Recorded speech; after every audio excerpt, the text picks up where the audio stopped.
the most downloaded app in the world, one of the most downloaded app in the world, is a social media company, TikTok. Could the Chinese government, through its ownership of ByteDance, that owns ByteDance US, if they wanted to, and ByteDance US were willing to cooperate or forced to cooperate, could they use TikTok to control data on millions of users? Yes. Could they use it to control the software on millions of devices, given the opportunity to do so? Yes.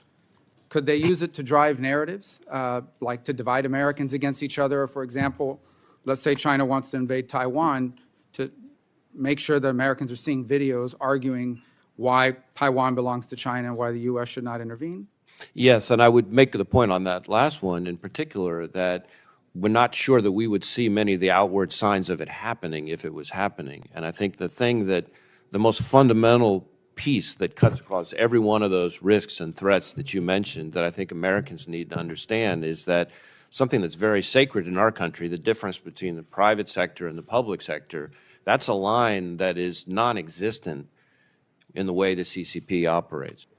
This is a substantial national security threat for the country of a kind that we didn't face in the past. So we're still, it's, at the end of the day, it's not about, some grown man in the middle of the day putting up videos, that people that have a job shouldn't be putting up.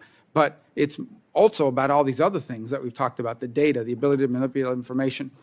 I would imagine that it's probably one of the most valuable surveillance tools on the planet. I mean, if we went out and decided to build something like this of our own to influence or spy on another society, I'm not sure we could build something like this, or even better. And we've invited them in and protected them by our laws. So I don't understand why this company is allowed to operate.